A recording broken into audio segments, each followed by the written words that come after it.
Hello student, मैं हूं Musharraf Hashmi. Toppers coaching के इस प्लेटफॉर्म पर आप लोगों का स्वागत है। चलिए, रिसेंटली आपका जो इंग्लिश का पेपर हुआ है, मैं बात कर रहा हूं सीबीएसई बोर्ड क्लास 12 की। आप लोगों को सामने दिख रहा होगा क्यूपी कोड आपके पास में 122 है एंड सेट नंबर 2 है। तो सेट नंबर 2 का जो सॉल्यूशन है आपके पास में, वो मैं सॉल्व करा रहा हूँ। तो चलिए हम लोग 1 बाय 1 इन क्वेश्चनों को सॉल्व कर लेते हैं। इंग्लिश का पहला जो आपके पास में पैराग्राफ था, वो पैराग्राफ ये था। ठीक है, आपके पास में पैराग्राफ आपके पास में ये था।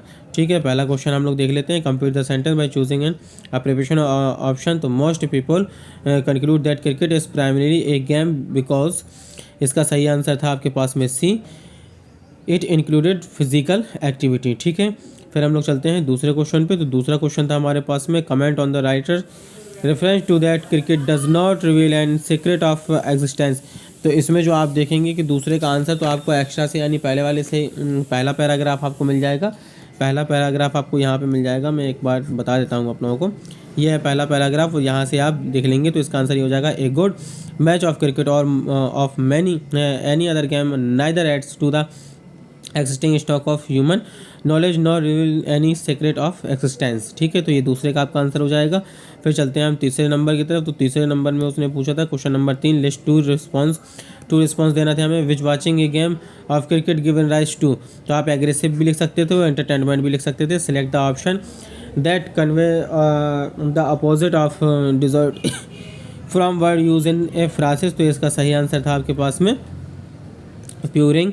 ठीक है, फिर इसके बाद में फिफ्थ क्वेश्चन पे हम लोग चलते हैं। तो फिफ्थ क्वेश्चन जो आपके पास में था, तो फिफ्थ क्वेश्चन का जो सही आंसर हो जाएगा आपके पास में कि द राइटर ऑफ द इतने इतने एक्सेप्ट। तो ये आपका पहला आंसर बिल्कुल सही होगा। ठीक है, पहला आंसर नहीं, सॉरी, इसमें दूसरा आंसर बिल्कुल सही होगा। Watching A cricket match make the viewers believe that he is fighting a battle. ठीक है, तो दूसरा आंसर आपका बिल्कुल सही होगा फिफ्थ का। चलिए हम लोग चलते हैं अगले क्वेश्चन की तरफ, और ये रहा आपके पास में अगला क्वेश्चन। तो अगला क्वेश्चन है आपके पास में ये जो चौथा क्वेश्चन, चौथे क्वेश्चन का जो सही आंसर है वो है सी। फिर आता है आपके पास में पाँचवा क्वेश्चन का छठवां क्वेश्चन, सॉरी। तो ये आता है, why does the writer compare game to a morality play से क्यों कंपेयर करता है। ये एक्स्ट्रा में आपको देख करके लिख लेना था। ठीक है, फिर आपके पास में आता है सातवां क्वेश्चन कहता है, compare the given sentence with the एप्रीविएशन influence with the respect of the following. To the writer says that game come our impotence without creating any conflict by। तो ये एग्रेशन आपको लिख देना था इसमें। ठीक है, इसमें एग्रेशन आ जाता है आपके पास में। फिर अगला क्वेश्चन है आपके पास में, the writer advise the players that game should not become aggressive because they are loss entertainment. सीधी सी बात थी। फिर select the most suitable title for the above passage. तो इसका मोस्ट सूटेबल टाइटल यही था बेटा, डी नंबर का option, the rule spirit of the playing game. ठीक है, नेक्स्ट क्वेश्चन पे हम लोग चलते हैं। तो ये पैरा आपके पास में सेकंड था। सेकंड पैरा में आपके पास में 4 पैरा दिए गए थे, ये सेकंड एक्स्ट्रा था, और इसमें फिर आप लोगों को आंसर लिखना था। तो पहले वाले का जो सही आंसर है, अभी हम आंसर की बात कर लेंगे। तो पहले का जो सही आंसर होना था वो आपका नॉट गिवन ही था, if there is no information on this. ठीक है, दूसरे वाले का answer select of the option that display the most likely reason of the word hits. इसका सेकंड बी ऑप्शन आपका सही आंसर हो जाता। ठीक है, फिर हम चलते हैं क्वेश्चन नंबर थर्ड में। Question number third says that complete the sentence with one word. तो वन वर्ड इसमें आपके पास में आया था, थर्ड फुल आ जाता है आपके पास में। ठीक है, थर्ड फुल आप लिख सकते थे यहाँ पर। चौथा क्वेश्चन था, complete the sentence bye selecting the most appropriation option. तो इसके लिए जो आपका सही आंसर था वो आपके पास में सी आंसर था बेटा। फिर हम लोग फिफ्थ का क्वेश्चन देख लेते हैं। तो फिफ्थ का जो राइट आंसर हो जाएगा, based on the reading of the text state point to further the statement, dozens of word hit take place every day but only a few are danger. तो यही इसका राइट आंसर हो जाएगा। ठीक है, चलिए हम लोग नेक्स्ट क्वेश्चन की तरफ चलते हैं। तो सिक्स क्वेश्चन है। सिक्स क्वेश्चन आपके पास में, complete the sentence based on the following statement. तो इसमें we can say this because of bird hits. ठीक है, तो ये आपके पास में राइट आंसर हो जाएगा। Complete the sentence one word के लिए, तो इसमें आपका जो प्रॉब्लम है, तो ये आपके पास में पैरा में ही दिया गया था, मैन्यूरेबिलिटी। ठीक है, तो ये इसका सही आंसर हो जाएगा। Which are the areas more point of the bird hits. तो आप इसको कह सकते थे कि लास्ट विंडो भी लिख सकते थे, स्क्रीन लिख सकते थे, इसमें कुछ भी आपका आ सकता था। Based on the reading of the text state point change given the statement. ठीक है, तो इसको आपको एक्स्ट्रा से ही ढूंढ लेना था, और ये आप लोगों ने कर ही लिया होगा, उम्मीद यही है। फिर आपके पास में 10th जो क्वेश्चन था, 10th question look the paragraph, और इतने के लिए 16 से 21 तक। तो इसका ये क्या हो रहा है, इंक्रीजिंग हो रहा है। ठीक है, चलिए हम लोग नेक्स्ट क्वेश्चन की तरफ चलते हैं फटाफट। तो ये आपके पास में सेकंड सेक्शन नंबर बी था। सेक्शन नंबर बी का ये आपके पास में इसमें वन ही एक ही कोई आप लोगों को करना था, ठीक है, कोई एक ही आप लोगों को करना था। चलिए तो ये आप लोगों ने कर ही लिए होंगे सब, ये आप लोगों के खुद के ही क्वेश्चन थे। फिर हम लोग सेवन्थ क्वेश्चन की तरफ चलते हैं। तो सेवन्थ क्वेश्चन में ये रहा आपके पास में पहला क्वेश्चन, ठीक है। तो पहला क्वेश्चन क्या है, ये आपके पास में पूरी पोएम दी गई थी, चूज़ द करेक्ट ऑप्शन। तो पहले वाले का जो सही आंसर हो जाएगा वो फेयरफुल हो जाएगा। फिर दूसरे वाले का जो आंसर होगा identity the word in the extract that means colourless, colourless का पहले ही हो जाएगा, ठीक है, पहले ही लिख लेना आप लोग। इसके बाद में नेक्स्ट क्वेश्चन हम लोग चलते हैं थर्ड क्वेश्चन। थर्ड क्वेश्चन में क्या है, complete the following analogical correctly.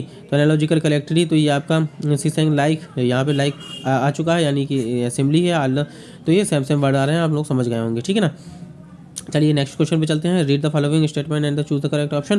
तो इसका करेक्ट ऑप्शन ये बेटा पहला स्टेटमेंट है, ये दूसरा स्टेटमेंट। तो पहला जो स्टेटमेंट है वो आपका बिल्कुल सही है, दूसरा स्टेटमेंट एकदम पहला स्टेटमेंट फॉल्स है, सॉरी पहला स्टेटमेंट फॉल्स है, दूसरा स्टेटमेंट सही है। तो आपका सेकंड वाला बी ऑप्शन आपका क्लियर हो जाएगा, ठीक है। चलिए हम लोग नेक्स्ट क्वेश्चन देखते हैं। What childhood fear is the poet referring. तो इसको आपको पता ही चल गया होगा कि इसमें क्या करना रखना था आपके पास। पेरिस विंटर्स मूड सजेशन, तो उसने क्या सजेशन दिया था, ये आप लोगों को कर लेना था, ठीक है। चलिए हम लोग नेक्स्ट क्वेश्चन पे चलते हैं। तो ये आपके पास में सेकंड था, यानी किसी ने फर्स्ट किया होगा या फिर ये वाला किया होगा। तो अगर ये वाला किया है तो इसका आंसर क्या हो जाएगा आप लोगों को ये भी देख लीजिए। इसका सही आंसर जो होगा आपके पास में वो थर्ड भी इसका हो रहा है और फोर्थ भी इसका मैच कर रहा है। तो थर्ड और फोर्थ अगर मैच कर रहा है तो इसका ऑप्शन हो जाना चाहिए अकॉर्डिंग टू मी, अदरवाइज आप लोग खुद ही चेक कर लीजिएगा, ठीक है। चलिए आगे चलते हैं हम लोग। तो सेकंड वाले का option identify the phrases in the extract that suggestion innocent desire. तो इसका सजेशन इनोसेंट डिजायर से आप लोगों ने खुद ही कर लिया होगा। फिर थर्ड था आपके पास में road side stand owners pray for, तो इसका सही आंसर हो जाएगा कार स्टॉपिंग, ठीक है।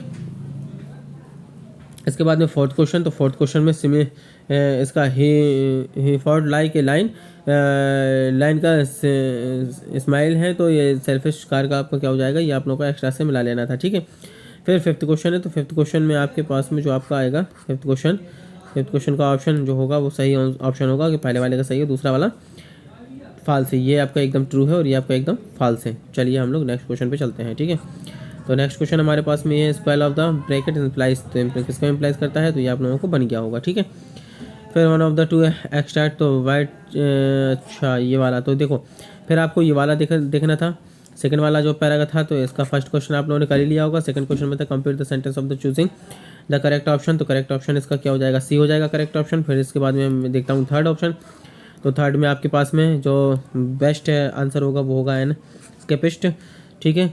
इसके बाद में आपके पास में फोर्थ जो हो जाएगा, तो फोर्थ में if you are typing to इसके मी सजेस्ट, तो उसने क्या सजेस्ट किया था, तो ये आप लोगों को बताना था। फिर मिस्टर लैम्प्स वाला आ जाएगा।